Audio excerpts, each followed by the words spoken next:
কাছে একটা ঝোলা ছিল মায়েরা। আপনারা যেমন অনেকে ব্যাগ নিয়ে থলি নিয়ে কীর্তন শুনতে এসেছেন, তেমনি ভগবানের কাছে একটা ঝোলা ছিল। কেমন ঝোলা না, ভগবান যেখানেই যেতেন ঝোলাটাকে কিন্তু 24 ঘন্টা হাতে হাতে নিয়ে যেতেন। তা ভগবানের একজন ভক্ত, যে ভক্ত 24 ঘন্টা ভগবানের সঙ্গে সঙ্গেই থাকে, সে ভক্ত ভগবানকে প্রশ্ন করছে, প্রভু তোমার ঝোলার মধ্যে কি এমন আছে যে তুমি ভগবান হয়ে ঝোলাটাকে 24 ঘন্টা হাতে হাতে নিয়ে ঘোরাও? তখন ভগবান বলছে, ওরে বোকা, এই ঝোলার মধ্যে কি আছে জিনিস? বলছে কি আছে? বলছে ভক্তরা আমার কাছে যে যা চাই এই ঝোলাটা থেকে বার করে তাদেরকে সেইটা দিয়ে দিই। ভক্ত মনে মনে চিন্তা করছে, যদি তাহলে আমি একটু কিছু চেয়ে নিই, প্রভু আমি যদি কিছু চাই তুমি দেবে? বলছে তুই 24 ঘন্টা আমার সঙ্গে থাকিস, তোকে দেবো না তো কাকে দেবো? চেয়ে তো দেখ। এবার ভক্ত কি চাইছে দেখুন মা, যেগুলো আমরা চাই, প্রভু আমার বড় টাকা পয়সার অভাব, অর্থের অভাব, একটু টাকা পয়সা দেবে? যেই না বলেছে ভগবান তার ঝোলা থেকে বার করে টাকা পয়সা দিয়ে দিয়েছে। আর যেই না টাকা পয়সা দিয়েছে, যে ভক্ত 24 ঘন্টা ভগবানের সঙ্গে সঙ্গে থাকে, সে ভক্তের 1 মাস আর কোনো দেখাই নেয়। তখন ভগবান মনে মনে চিন্তা করছে, কি এমন দিলাম রে বাবা যে ভক্ত 24 ঘন্টা আমার সঙ্গে থাকতো 1 মাস দেখাই করে নাই, যে 1 মাস পরে আবার এসেছে। তখন ভগবান বলছে, হ্যাঁ রে, আগে যে 24 ঘন্টা আমার সঙ্গে সঙ্গে থাকতিস 1 মাস ছিলিস কোথায়? বলছে প্রভু ওই যে টাকাগুলো দিয়েছিল সবগুলো খরচা করতে পারি নাই। কয়েকটা পাঞ্জাব ন্যাশনাল ব্যাংকে দিয়েছি, কয়েকটা SBI ব্যাংকে দিয়েছি, কয়েকটা বড় ছেলেটার নামে LIC করেছি, এই করতে করতেই সময় চলে গেছে। তা আবার কেন এসেছিস?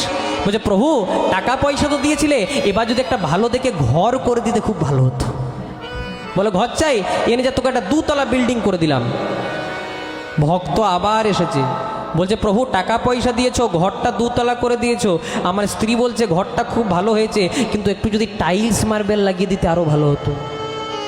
যত দিচ্ছে আরও চাইছে, বলে টাইলস মার্বেল লাগবে, এনে তোর ঘরের মধ্যে ইটালিয়ান মার্বেল লাগিয়ে দিলাম।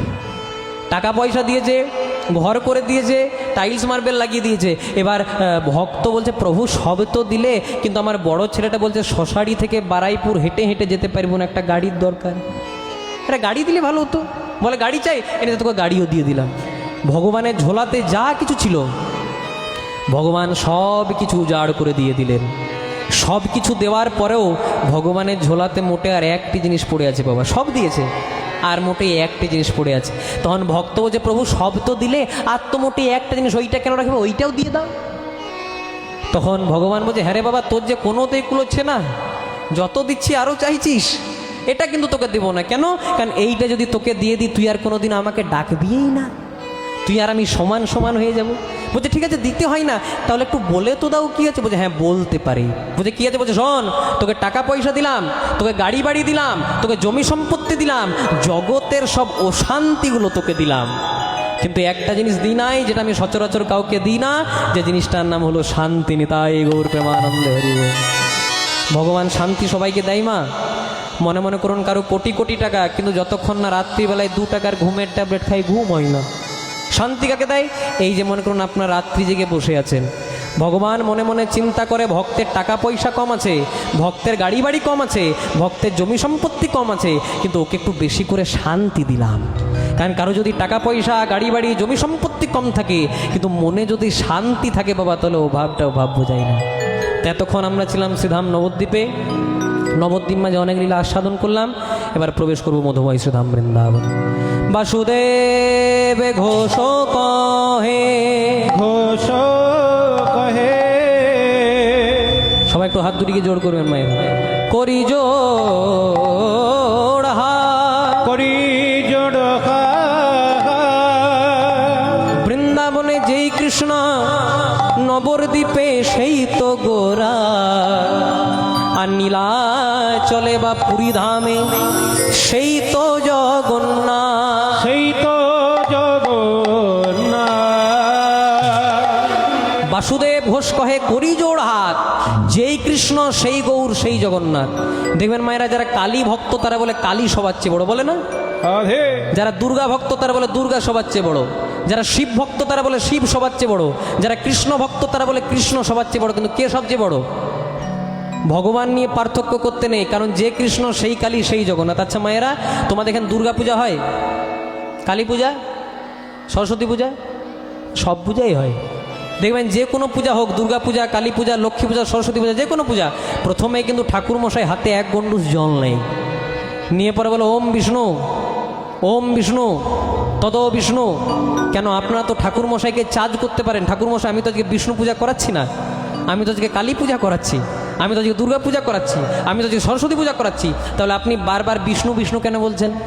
যদি প্রকৃত ঠাকুর মশাই হয় আপনাকে উত্তর দেবে, প্রথমে আমি বাড়ির গার্জেনকে নিমন্ত্রণ করছি। বাড়ির অভিভাবককে নিমন্ত্রণ করলে, বাড়ির গার্জেনকে নিমন্ত্রণ করলে যেমন বাড়ির সব সদস্যদেরকে নিমন্ত্রণ করা হয়ে যায়, তেমনি কলিকালে যদি কেউ কৃষ্ণ ভজন করে তার হিন্দুদের 33 কোটি দেব দেবতা সকলের ভজন করা হয়ে যায়নি। তাই আনন্দ। আবার পূজাগুলো শুনতে হবে, পূজা চলতে চলতে ঠাকুর মশাই বলবে মাধব মাধব বাচি, মাধব মাধব হৃদি। করাচ্ছেন কালী পূজা কিন্তু ডাকছে কাকে? মাধবকে, মানে কৃষ্ণকে। করাচ্ছেন সরস্বতী পূজা, ডাকছে কাকে? মাধবকে। আবার পূজা চলতে চলতে ঠাকুর মশাই বলবে আবাহন ন জানামি নৈব জানামি পূজনম, বিসর্জন ন জানামি ক্ষমহ পরমেশ্বর। আবাহন ন জানামি মানে আমি তোমার আবাহন জানি না, মানে তোমাকে ডাকতে জানি না। নৈব জানামি পূজনম মানে তোমার পূজাও জানি না। আর যদি ডাকতে জানি না, পূজা জানি না, তো বিসর্জনও জানি না। ক্ষমহ পরমেশ্বর, সেই ক্ষমাটা চাইছে গোবিন্দের কাছে। আর পূজার শেষটা দেখবেন এটা সবচেয়ে গুরুত্বপূর্ণ জায়গা। এই জায়গাতে আনার জন্য এতগুলো কথা খরচা করলাম।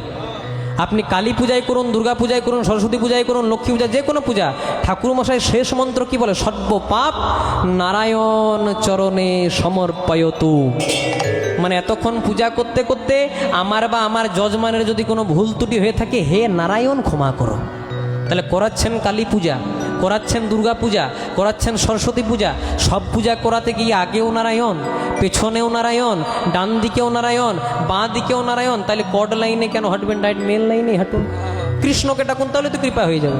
আরেকটা দৃষ্টান্ত দিলে পুরোটা পরিষ্কার হয়ে যাবে। আমার মামা বাড়ি হলো ডায়মন্ড হারবারে, একদম পার্সোনাল কথা নয় মায়েরা। আচ্ছা বলো তো, আমার মামা বাড়ি যদি ডায়মন্ড হারবারে হয়, আমার মায়ের বাপের বাড়ি কোথায় হবে? কোথায় হবে? হাই দেখুন, একজন শশারি বলে দিয়েছে গো, ধন্য আপনাদের। জয় রাধে। সাহস করে উত্তর দিতে হবে। আমার মামা বাড়ি যদি ডায়মন্ড হারবার হয়, আমার মায়ের বাপের বাড়ি কোথায় হবে? আবার বাবাদেরকে যদি প্রশ্ন করি, বাবা তাহলে আমার বাবা শ্বশুর বাড়ি কোথায় হবে? ডায়মন্ড হারবারে। কথাটা কেন বললাম? আমি গেলাম মামা বাড়ি, মা গেল বাপের বাড়ি, বাবা গেল শ্বশুর বাড়ি, গিয়ে পরে দেখলাম জায়গা একটাই। কেউ বলে জল, কেউ বলে পানি, কেউ ওয়াটার, বস্তুটা একটাই, যে কৃষ্ণ সেই কালী সেই জগন্নাথ। ভগবান নিয়ে পার্থক্য করার দরকার নেই। তাই তো ভগবান গীতায় নিজ মুখে বলেছেন, যে যথামাং প্রপোদন্তে তাং তথৈব ভজাম্যহম। মানে যে আমাকে যে রূপে ভজনা করে আমি তাকে সেই রূপেই দেখা দিই, কিন্তু অন্তরে যেন শুদ্ধ প্রেম এবং ভক্তি বিরাজ করে। জয় রাধে। ধন থাকলে তাকে বলে ধনী, মান থাকলে তাকে বলে মানি, পাণ্ডিত্য থাকলে তাকে কি বলে? পণ্ডিত। কিন্তু ধন থাকলে ধনী হওয়া যায়, মান থাকলে মানি হওয়া যায়, পাণ্ডিত্য থাকলে ডাক্তার, মাস্টার, ইঞ্জিনিয়ার, ভালো পলিটিশিয়ান হওয়া যায়, কিন্তু পাণ্ডিত্য থাকলে ভগবানকে পাওয়া যায় না। কোথাও লেখা নাই যে রামায়ণ মুখস্থ যা রাম তার, কোথাও লেখা আছে? কোথাও লেখা নাই যে মহাভারত মুখস্থ যার কৃষ্ণ তার। আপনি যে কোনো শাস্ত্র ঘেটে দেখুন, সব জায়গাতে লেখা আছে ভক্তি যার ভগবান তার। তাই ভগবানকে পেতে গেলে লাগে ভক্তের মনের শুদ্ধ প্রেম এবং ভক্তি। তাই তো মীরাবাই বলেছেন, বিনা প্রেম সে নাহি মিলে নন্দলালা।